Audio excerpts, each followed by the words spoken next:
Hello everyone. Today, we're stepping into a case that gripped the world. A case that's as much a twisted love story as it is a brutal crime. We're talking about Jodi Arias. The name alone conjures images of obsession, betrayal, and a trial that became a media circus. But beyond the sensational headlines, who was Jodi Arias really? And what led to the tragic events of June 4th, 2008? This isn't just another true crime story. It's a deep dive into a relationship that spiraled out of control. A journey into the dark side of human passion. We'll dissect the evidence, examine the testimonies, and try to understand the psychology behind a crime that shocked the nation. Was it premeditated murder or a desperate act of self-defense, as Jodi claimed? Prepare to be immersed in a tale of love, lies, and a deadly obsession. We'll be exploring the complexities of this case, peeling back the layers to reveal the truth, or at least as close as we can get to it. The story of Jodi Arias is a cautionary tale, a stark reminder that sometimes the most dangerous monsters are the ones we invite into our lives. Let's begin. Part 2. The Descent into Darkness. Jodi Arias's journey of crime. The story of Jodi Arias and Travis Alexander is a descent into a maelstrom of passion, obsession, and ultimately, unfathomable violence. To understand the brutal act that ended Travis's life, we must retrace the steps that led to that fateful day in June 2008. A journey marked by a volatile relationship, escalating tensions, and a web of lies that ultimately unraveled. The whirlwind romance Jodi Arias and Travis Alexander met in September 2006 at a conference in Las Vegas. It was a seemingly chance encounter that would irrevocably alter the course of both their lives. Travis, a successful salesman and motivational speaker, a devout Mormon, was instantly captivated by Jodi, an aspiring photographer with a bubbly personality and an alluring charm. Their connection was immediate, intense, and fueled by a palpable physical attraction. Their relationship progressed at breakneck speed. Within weeks, they were deeply involved, exchanging passionate emails and engaging in sexually explicit phone calls. Jodi, who was not Mormon, even converted to Mormonism, seemingly to solidify their bond and align herself with Travis's deeply held religious beliefs. This swift conversion, however, would later be scrutinized as a potential indicator of Jodi's manipulative tendencies and her desire to mold herself into Travis's ideal partner. Cracks in the facadating. Despite the initial intensity, the relationship was far from idyllic. Cracks began to appear in the seemingly perfect facade, revealing a turbulent undercurrent. Travis, while clearly infatuated with Jodi, was also known for his fluctuating affections and his tendency to keep women at an emotional distance. He was hesitant to fully commit, expressing doubts about their long-term compatibility due to their differing personalities and his desire to explore other relationships.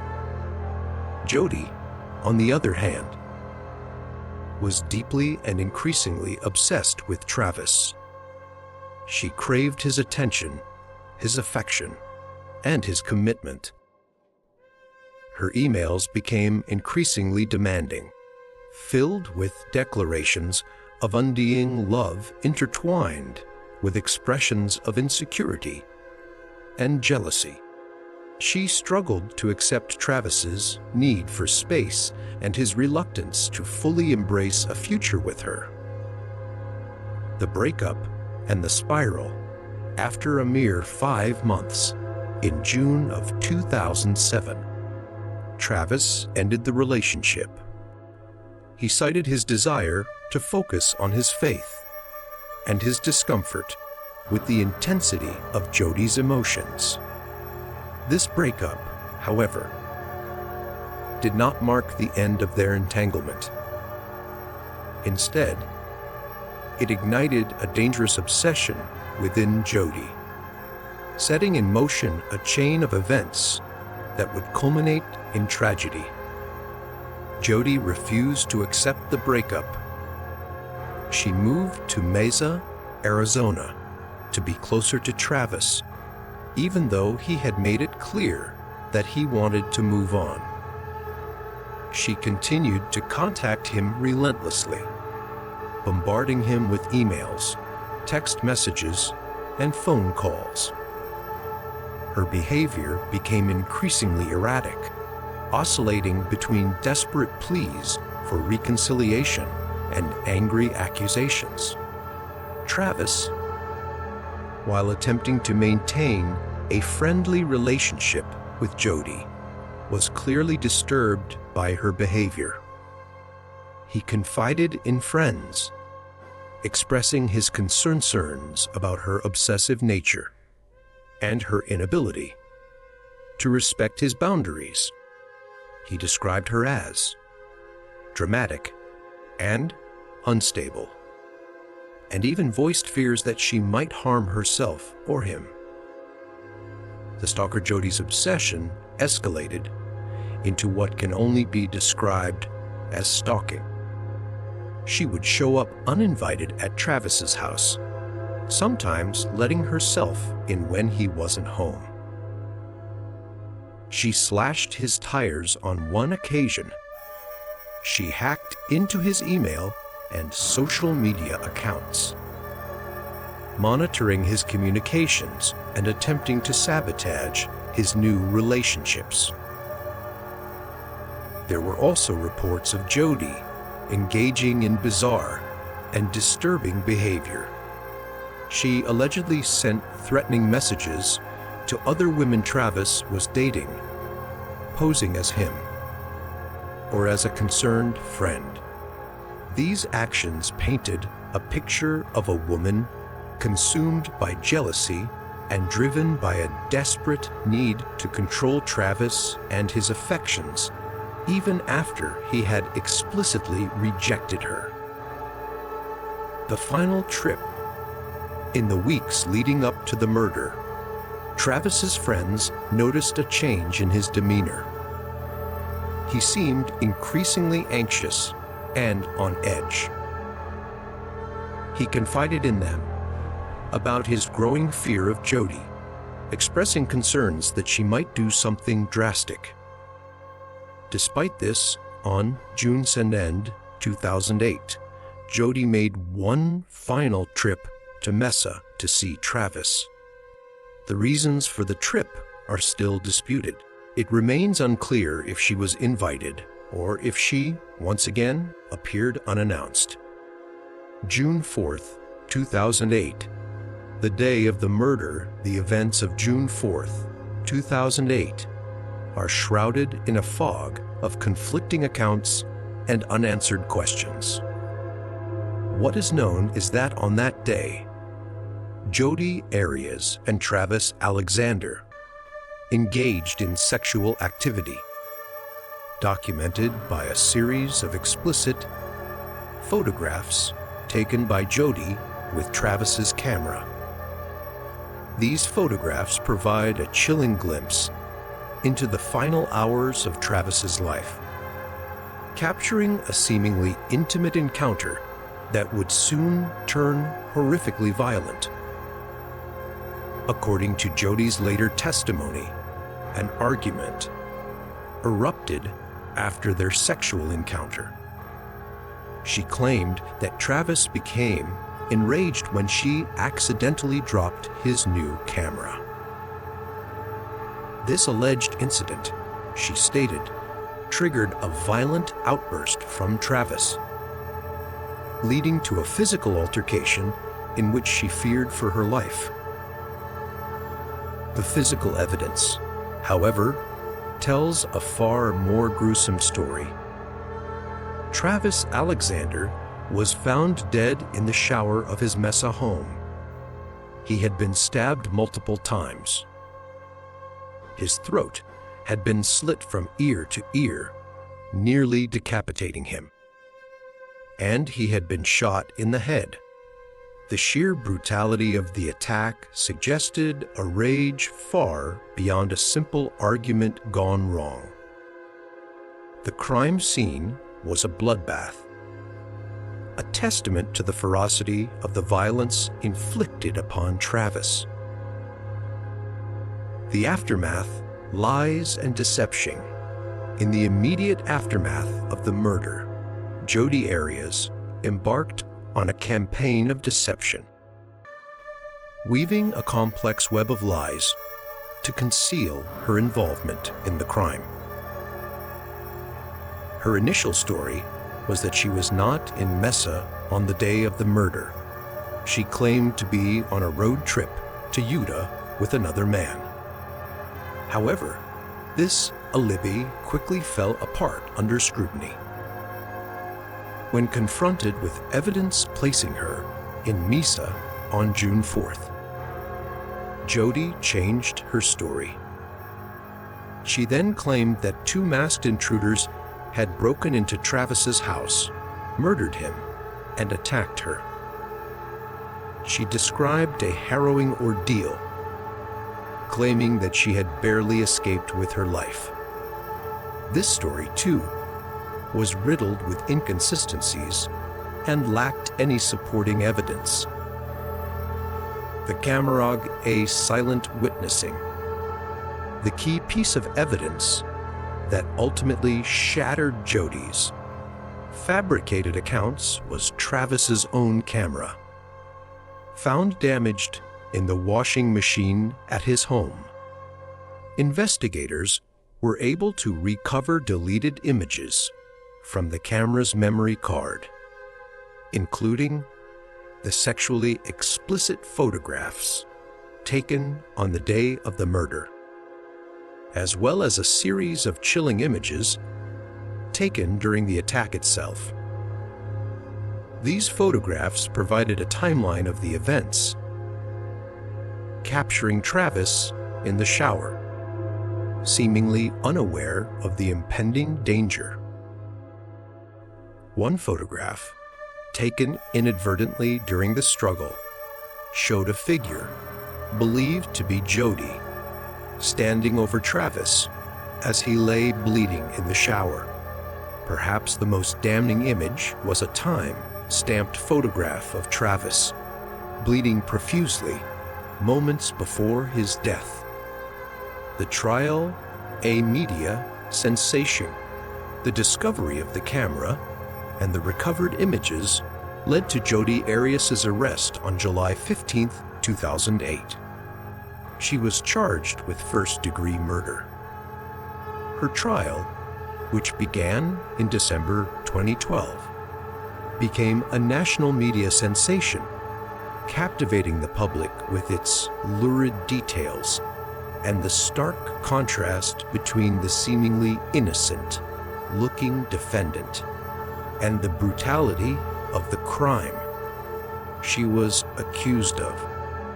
The prosecution presented a compelling case, arguing that Jodi had meticulously planned the murder, driven by a jealous rage and a desire for revenge after Travis rejected her.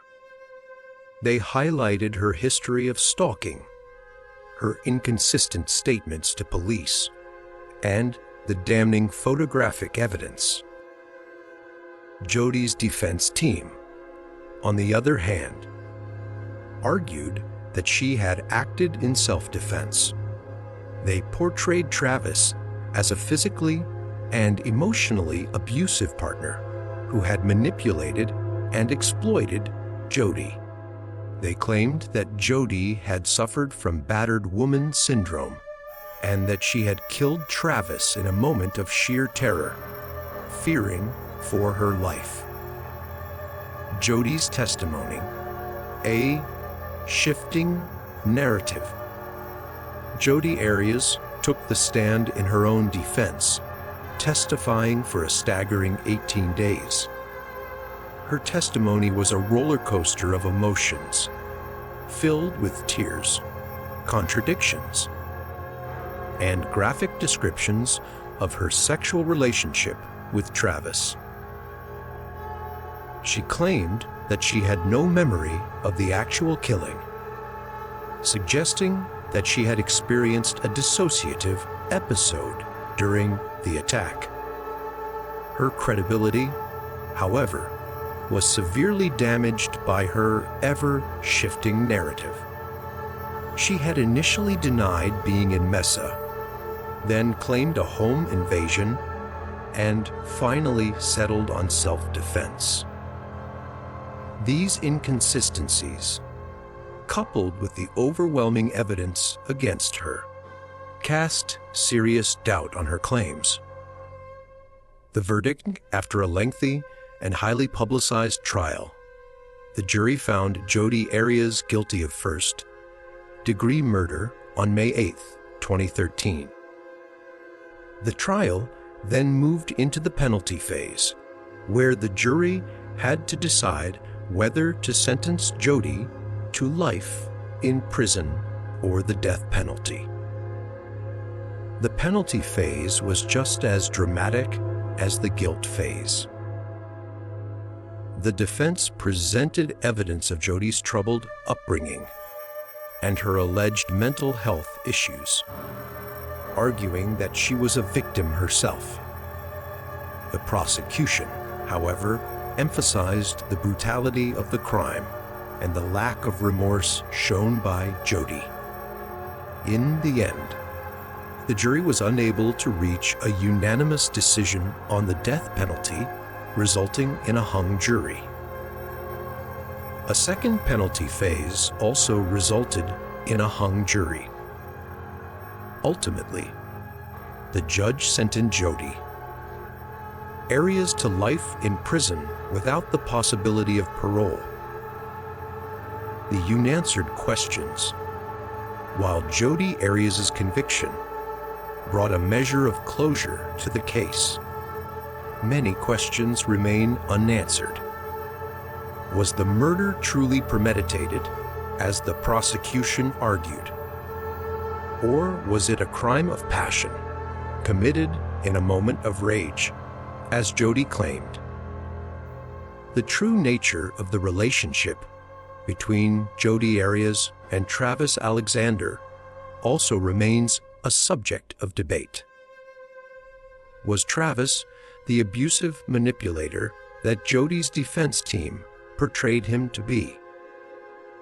Or was he a victim of a fatal obsession, as his friends and family believed? A legacy of obsession. The Jody Arias case stands as a chilling testament to the destructive power of obsession. It's a story that continues to fascinate and horrify, prompting us to question the nature of love, the darkness that can lurk within the human heart, and the complexities of the justice system. The journey of this crime is not just a sequence of events, but a deep dive into the psychology of a killer, a stark reminder that even the most seemingly ordinary individuals can be capable of extraordinary acts of violence. The case leaves us grappling with the unsettling reality that sometimes the truth is far more complex and disturbing than we could ever imagine. Part 3, The Pursuit of Justice. Unraveling the web of deception. The discovery of Travis Alexander's brutally murdered body in his Mesa, Arizona home on June 9, 2008, set in motion a complex and highly publicized investigation. The task before law enforcement was daunting: to piece together the events that led to this horrific crime and bring the perpetrator to justice. The investigation would be a meticulous process of evidence gathering, witness interviews, and forensic analysis, ultimately leading to the unraveling of a web of lies spun by Jodi Arias. The initial response egg, a grisly discovery, the 9/11 call, came in from Travis Alexander's concerned friends. They had not heard from him in days. An unusual occurrence for the typically communicative and outgoing young man. Upon arriving at Travis's residence, officers were met with a scene of unimaginable violence. Travis was found in his shower, his body riddled with stab wounds, his throat slashed, and a gunshot wound to his head. The sheer brutality of the attack immediately signaled a crime of passion, suggesting a perpetrator who knew the victim intimately. The initial responders, seasoned detectives from the Mesa Police Department, quickly secured the scene. They meticulously documented the evidence, photographing the blood-spattered bathroom, the murder weapons, no knife, and a .25 caliber handgun, both of which were missing, and the overall state of the house. It was clear that a violent struggle had taken place, and the killer had made some effort to clean up, although significant amounts of blood remained. The early suspects. Navigating a complex web of relationships, in the early stages of the investigation, detectives cast a wide net, interviewing Travis's friends, family, and associates to identify potential suspects. Travis's active social life and his involvement in multi-level marketing meant he had a wide circle of acquaintances, many of whom were initially considered persons of interest.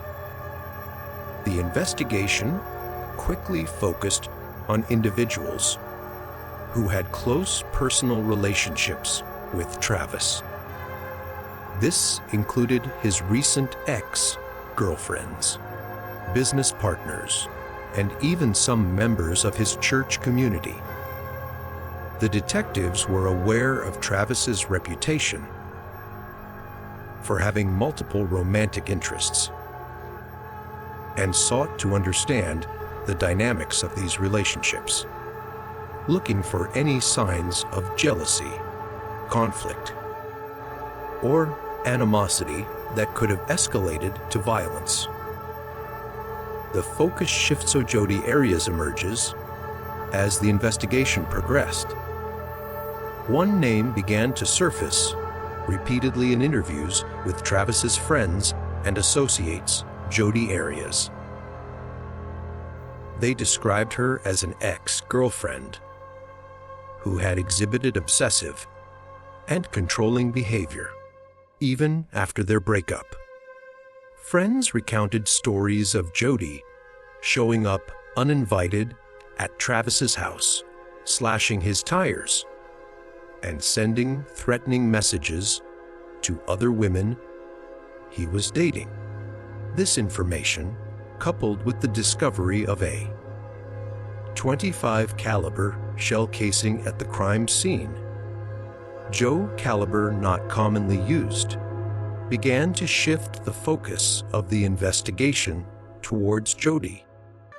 Detectives learned that Jodi had owned a .25 caliber handgun, which she claimed had been stolen in a burglary at her grandparents' house in California, where she was living at the time, just weeks before the murder. The timing of this alleged burglary immediately raised suspicion. The first interviewing. A web of lies begins to form. Detectives contacted Jodi Arias for an interview. Initially, she denied any involvement in Travis's murder, claiming she hadn't been in Arizona at the time of the crime. She presented an alibi, stating she was on a road trip to Utah with a male friend. This alibi, however, was quickly debunked.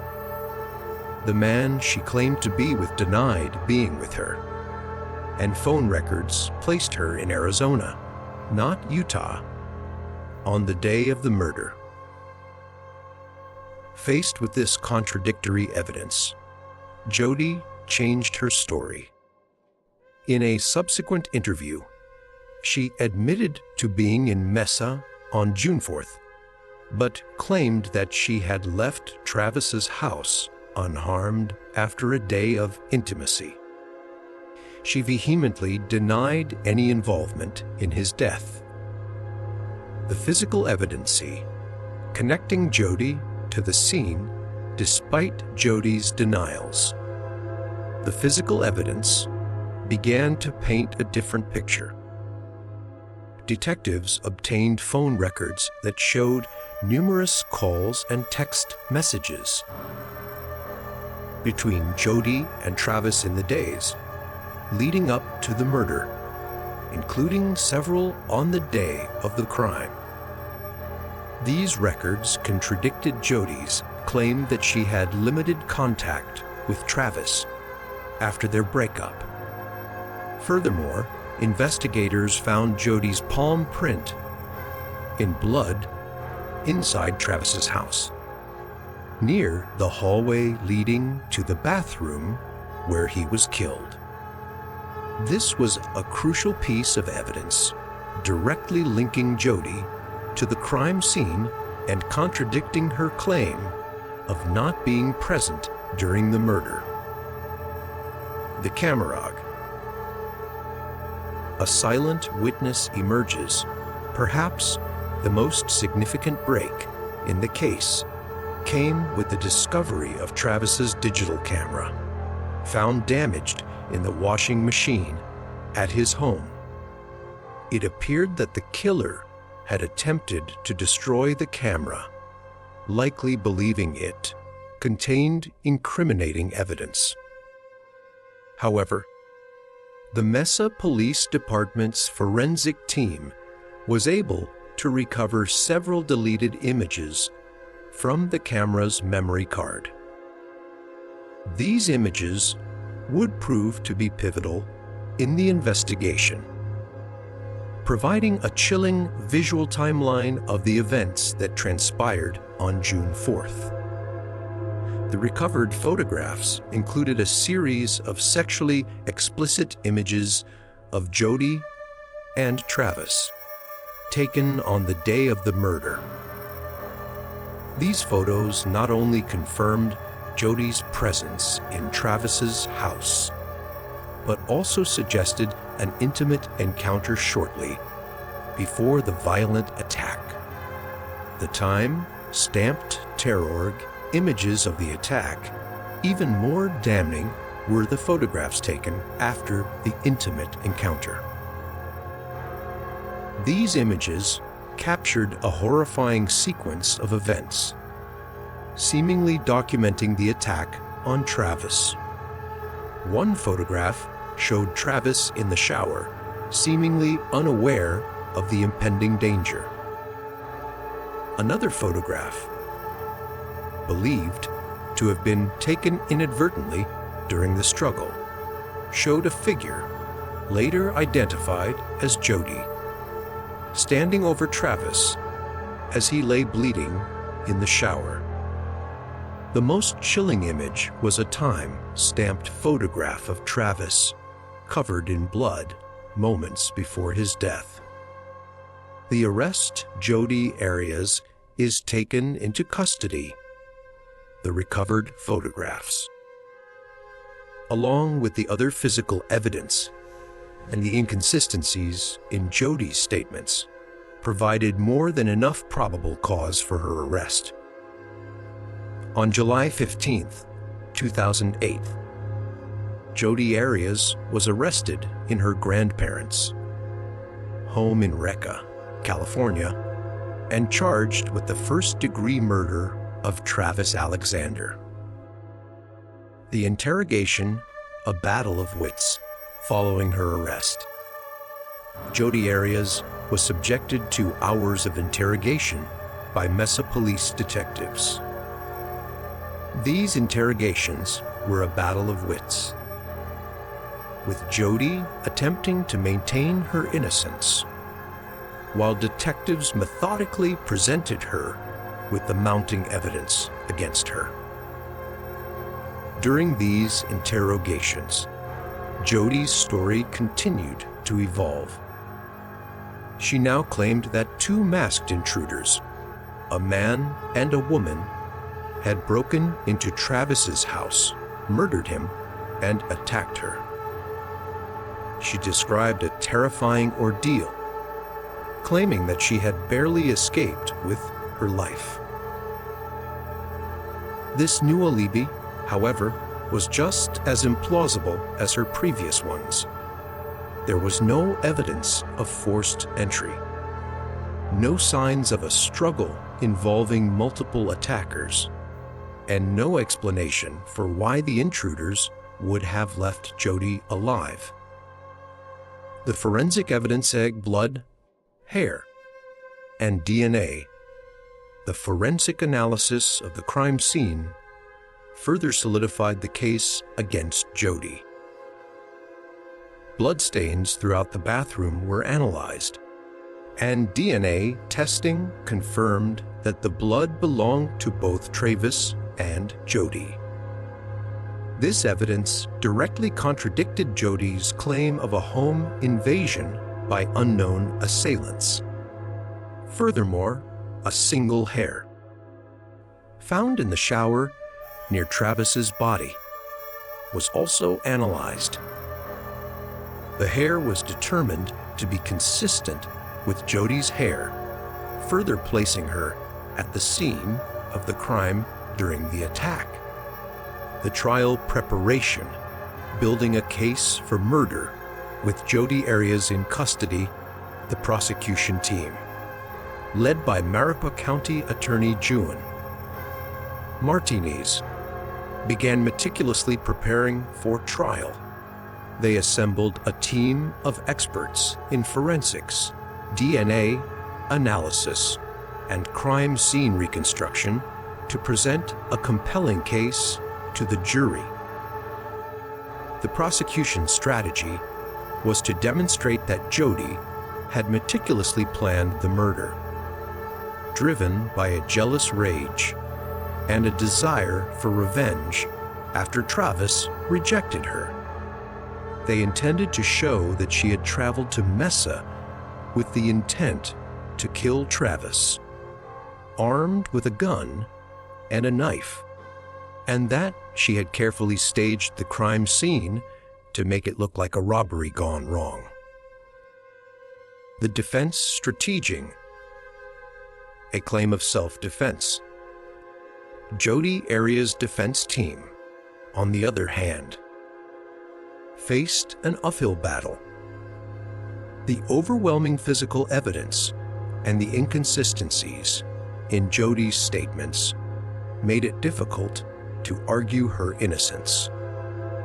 They ultimately decided to pursue a strategy of self-defense, claiming that Jody had killed Travis in a moment of sheer terror fearing for her life after he allegedly attacked her.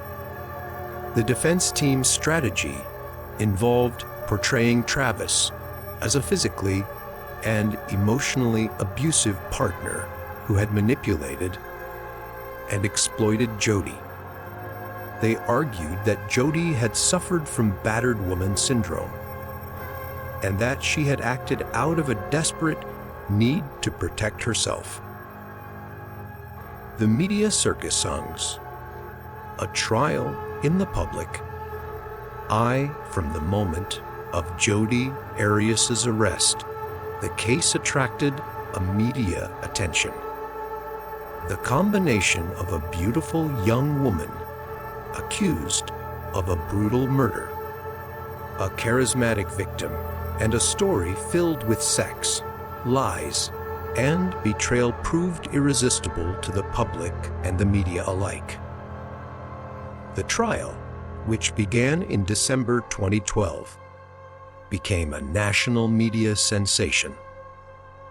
It was broadcast live on television and streamed online, drawing millions of viewers who followed every twist and turn of the proceedings. The courtroom became a stage, and the trial itself a form of make-a-beer entertainment. The prosecution's casing, painting a picture of premeditation, the prosecution presented a meticulously constructed case, arguing that Jodi Arias had planned the murder of Travis Alexander with cold-blooded precision. They presented evidence of her stalking behavior, her purchase of a gas can, presumably to avoid being tracked by credit card purchases on her trip to Mesa, and her theft of her grandparents' gun. They argued that Jodi had driven to Mesa with the intent to kill Travis, armed with a weapon and fueled by a jealous rage. They highlighted the brutality of the attack, emphasizing the multiple stab wounds, the slit throat, and the gunshot wound to the head as evidence of a premeditated and intentional killing. The defense's case, a portrait of abuse and fear. The defense team countered by painting a picture of Jodi Arias as a victim of abuse, a woman trapped in a toxic relationship with a manipulative and controlling man. They presented evidence of Travis' alleged infidelity and his purported interest in rough sex, arguing that he had a dark side that he hid from his public persona. They called expert witnesses to testify about battered woman syndrome, attempting to explain Jodi's actions as those of a woman who had been pushed to the brink. They argued that Jodi had killed Travis in a moment of blind panic, fearing for her life during a violent altercation. Jodi on the standee. 18 days of testimony. Perhaps the most dramatic moments of the trial came when Jodi Arias herself took the stand in her own defense. Over the course of 18 days, she provided a detailed account of her relationship with Travis, portraying herself as a victim of his emotional and physical abuse. She described a pattern of manipulation and control, claiming that Travis had isolated her from her friends and family, and that he had subjected her to humiliating sexual acts. She testified that on the day of the murder, Travis had become enraged when she accidentally dropped his camera, and that he had attacked her, forcing her to defend herself. The cross-examination, exposing the inconsistencies, However, Jody's credibility was severely undermined during a grueling cross-examination by prosecutor Juan Martins. He relentlessly grilled her about the inconsistencies in her various accounts of the events, highlighting the lies she had told to police and the implausibility of her self-defense claim. Martinez confronted Jody with the photographic evidence, forcing her to explain the chilling images that appeared to document the attack. He challenged her memory lapses, questioning how she could remember certain details vividly while claiming to have no recollection of the actual killing. The verdict, justice is served. After months of testimony, the presentation of graphic evidence, and intense legal arguments, the case finally went to the jury.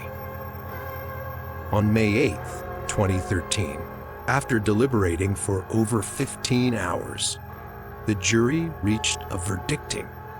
Jody Arias was found guilty of first-degree murder. The trial then moved into the penalty phase, where the jury had to decide whether to sentence Jody to life in prison or the death penalty. This phase was just as dramatic and emotionally charged as the guilt phase, with both sides presenting compelling arguments. The sentencing, a life for a life in the end. The jury was unable to reach a unanimous decision on the death penalty, resulting in a hung jury. A second penalty phase, held in 2015, also resulted in a hung jury. Ultimately, Judge Sherry Stephens sentenced Jody Arias to life in prison without the possibility of parole.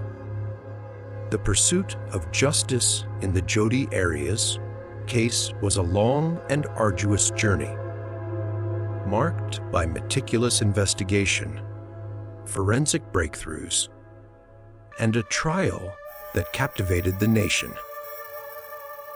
While the verdict brought a measure of closure to the case, the story of Jody Arias and Travis Alexander continues to be a subject of fascination and debate. A stark reminder of the destructive power of obsession and the enduring mysteries of the human heart. The case serves as a cautionary tale, highlighting the importance of recognizing warning signs in relationships and the devastating consequences that can result when passion turns into violence. Part 4. The Criminal Mindo. A psychological analysis of Jody Arias. The case of Jody Arias is not just a story of a brutal crime. It's a chilling exploration into the depths of human psychology. To understand the events that led to the tragic death of Travis Alexander, we must delve into the mind of Jody Arias. What drove her to commit such a violent act? Was it premeditated murder fueled by a calculated, cold-hearted desire for revenge? Or was it a crime of passion, a desperate act of self-defense by a woman pushed to the brink? Analyzing the criminal mind is a complex and often speculative endeavor. In this case, we are presented with a perplexing puzzle. A woman who exhibited a range of behaviors, from obsessive and manipulative to seemingly vulnerable and emotionally fragile. To unravel this enigma, we will examine Jody Arias' actions through the lens of psychological theories and concepts, attempting to shed light on the potential motivations and underlying factors that contributed to this tragic case. Obsession and erotomaniac. A fixation on Travis Alexander. One of the most prominent aspects of Jodi Arias's behavior was her apparent obsession with Travis Alexander. This obsession seemed to consume her, driving her actions, even after he attempted to end their relationship. Her relentless pursuit of Travis, her inability to accept his rejection, and her increasingly erratic behavior raised questions about the nature of her attachment.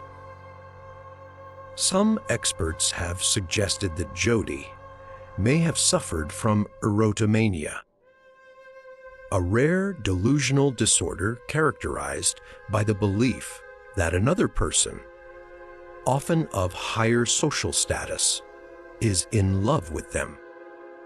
While Jodi's case doesn't perfectly fit the clinical definition of erotomania, as there was a real, albeit tumultuous, relationship, her intense fixation on Travis, her belief that they were destined to be together, and her inability to accept his rejection share some similarities with this condition. Her obsessive behaviors, including moving to Mesa to be closer to him, hacking into his online accounts, and harassing other women he dated, suggest a desperate need for control and a distorted perception of their relationship. She seemed unable or unwilling to accept that Travis did not reciprocate her intense feelings and desired to move on with his life. Narcissistic personality traits. A need for admiration and control. Another potential avenue for understanding Jodi's psychology is through the lens of narcissistic personality disorder. Individuals with narcissistic tendencies often exhibit an inflated sense of self-importance, a need for excessive admiration, and a lack of empathy. They may also be manipulative, exploitative, and prone to anger when their sense of superiority is threatened. Jodi's behavior throughout the relationship and after the breakup displayed some characteristics that align with narcissistic traits. Her apparent need for constant attention and validation from Travis.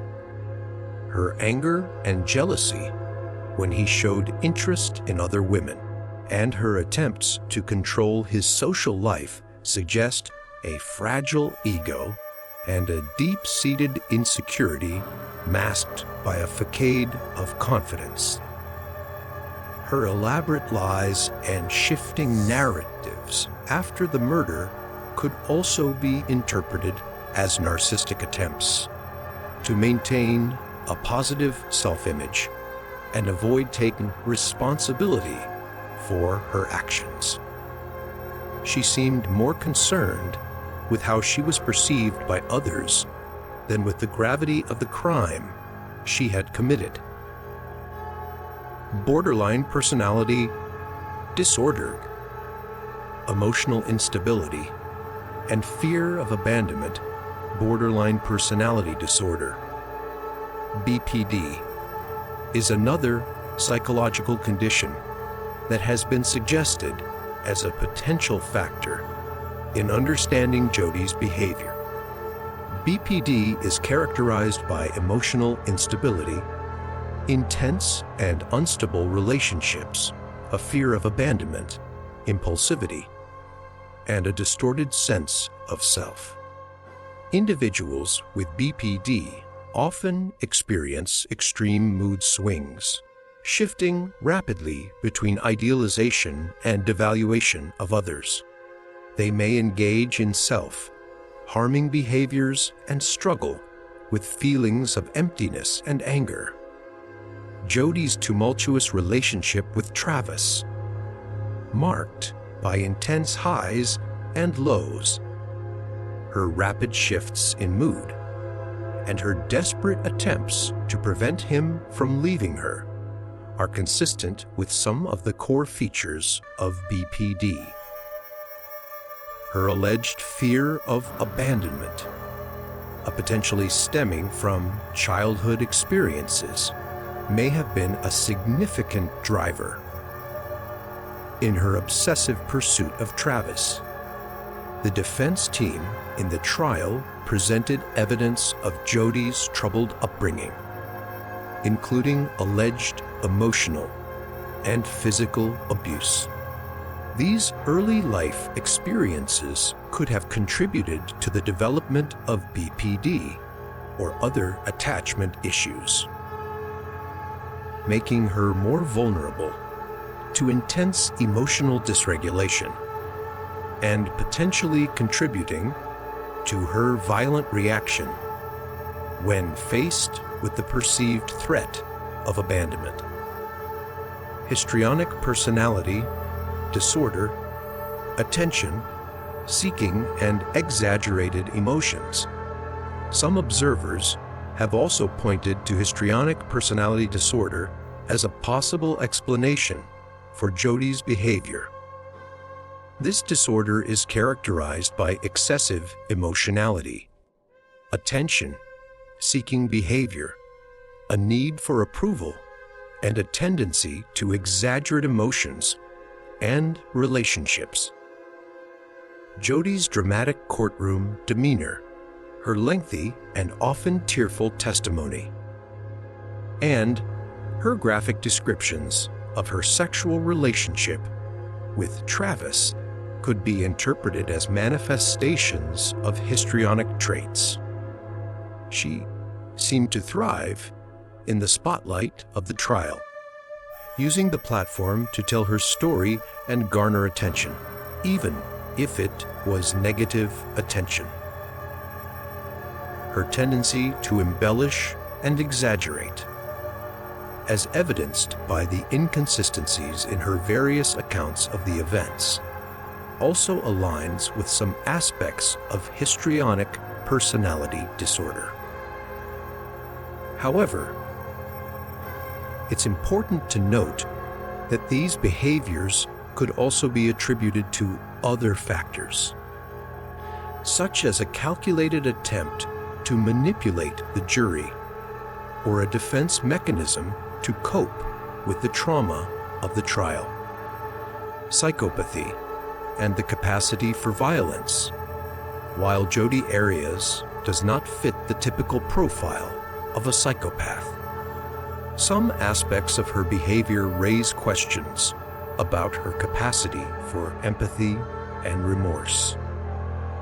Psychopathy is a personality disorder characterized by a lack of empathy, guilt, and remorse, as well as a tendency towards manipulative and antisocial behavior.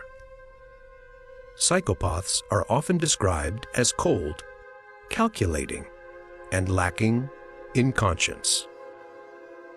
They are skilled at mimicking emotions and manipulating others to achieve their goals.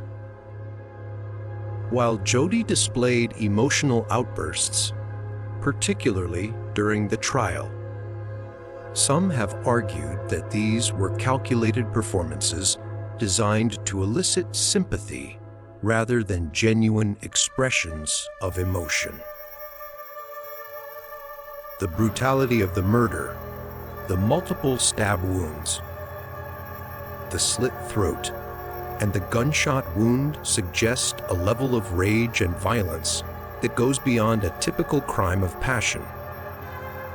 This, coupled with her apparent lack of remorse in the immediate aftermath of the crime, raises questions about her capacity for empathy and her understanding of the gravity of her actions. However, It's crucial to note that psychopathy is a complex and often misunderstood condition. It's not simply about being violent or lacking emotion. Many individuals with psychopathic traits do not commit violent crimes, and some may even channel their traits into successful careers in fields like business or law. The debating self-defense or premeditated murder. The central question in the Jodi Arias case, and one that has been fiercely debated, is whether the killing of Travis Alexander was an act of self-defense or a premeditated murder. This question has significant implications for understanding Jodi's psychology and motivations.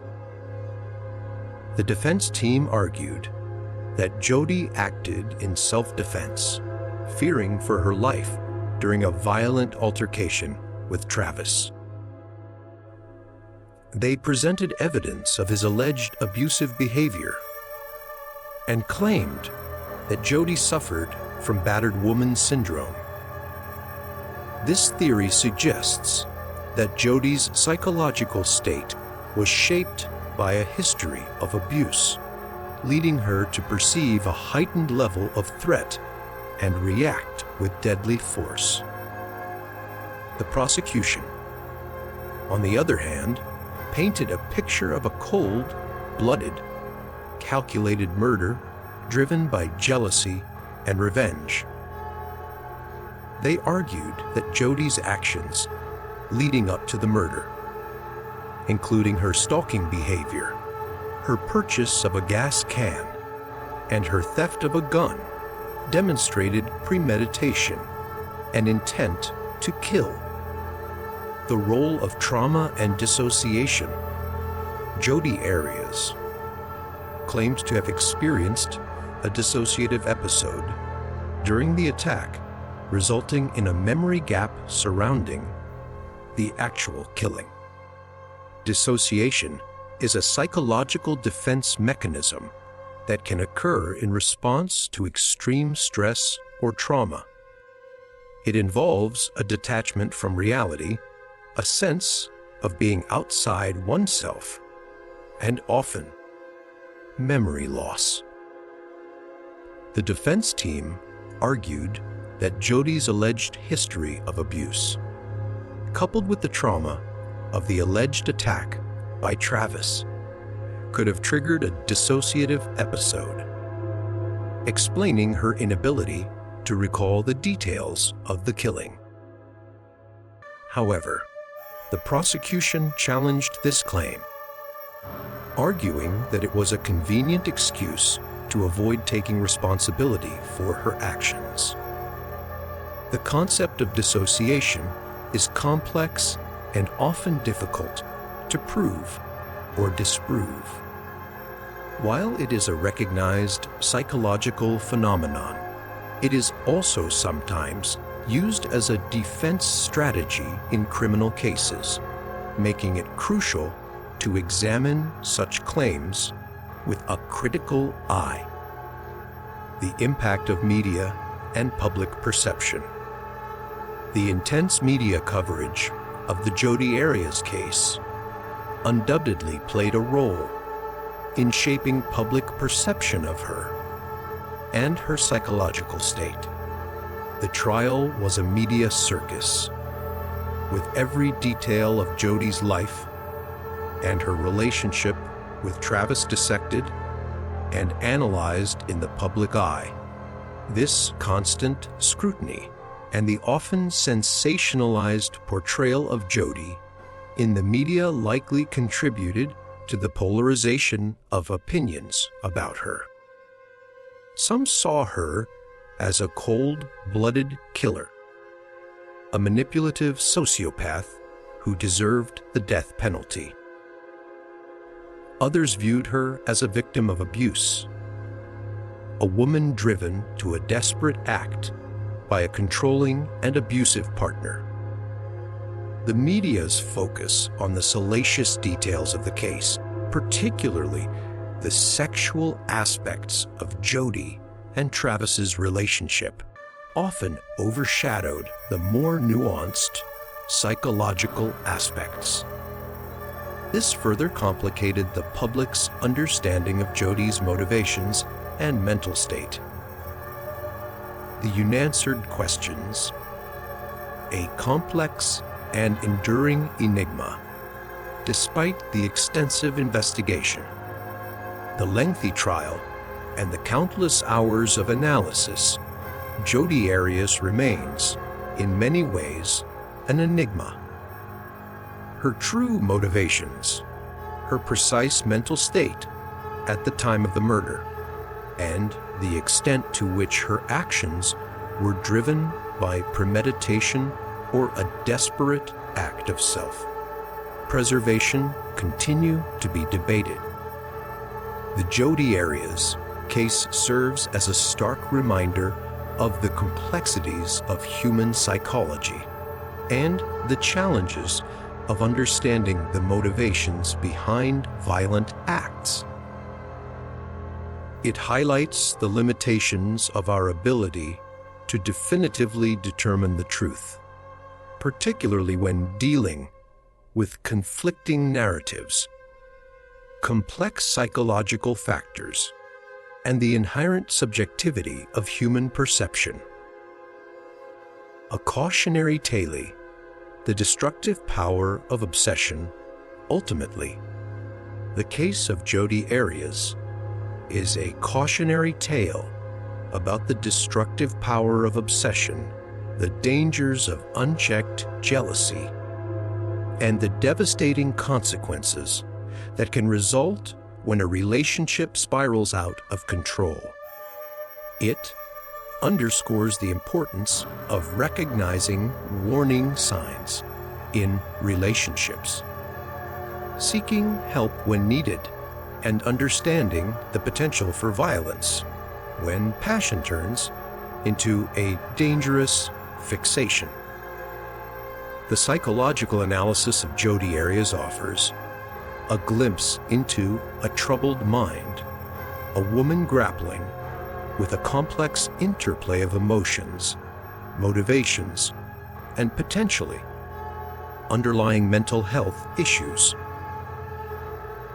While we may never fully understand the intricate workings of her mind, the exploration of these factors provides valuable insights into the case and serves as a reminder of the importance of addressing mental health concerns and promoting healthy relationships. The legacy of this case continues to prompt reflection on the nature of justice, the complexities of the human psyche, and the enduring search for answers in the face of unimaginable tragedy. Part 5. The Enduring Legacy and Lessons Learned the Jodi Arias Case, a saga of obsession, violence, and a highly publicized trial, ultimately leaves us with more questions than answers. It's a stark reminder of the complexities of human relationships, the potential for darkness that resides within us, and the enduring search for truth and justice. While the legal proceedings have concluded, the impact of this case continues to resonate, prompting reflection and discussion long after the gavel fell. One of the most significant takeaways from this case is the devastating power of unchecked obsession. Jodi Arias' fixation on Travis Alexander, her inability to accept his rejection, and her increasingly erratic behavior serve as a cautionary tale. It highlights the importance of recognizing warning signs in relationships, setting healthy boundaries, and seeking help when needed. The tragic outcome underscores the critical need to address obsessive tendencies before they escalate into violence. Furthermore, the case raises important questions about the role of mental health in criminal behavior. While we can only speculate on Jody's precise mental state at the time of the murder, the exploration of potential personality disorders and the impact of trauma provides valuable insights. It emphasizes the need for greater understanding and awareness of mental health issues, both within the legal system and in society as a whole. The complexities of this case remind us that justice is not always black and white, and that a deeper understanding of the human psyche is crucial in preventing future tragedies. The Jodi Arias trial also became a mirror reflecting our society's fascination with true crime. The media frenzy surrounding the case, the public's insatiable appetite for details, and the polarization of opinions highlight the ethical considerations surrounding the coverage of such events. It prompts us to question how we consume and engage with true crime stories, and to be mindful of the impact on the victims, their families, and the individuals involved. Ultimately, the legacy of the Jodi Arias case extends beyond the courtroom. It's a story that continues to captivate and disturb, prompting ongoing discussions about the nature of love, obsession, violence, and the complexities of the human condition. It serves as a reminder that even the most seemingly ordinary individuals can be capable of extraordinary acts, and that the search for truth and justice is often a long and winding road.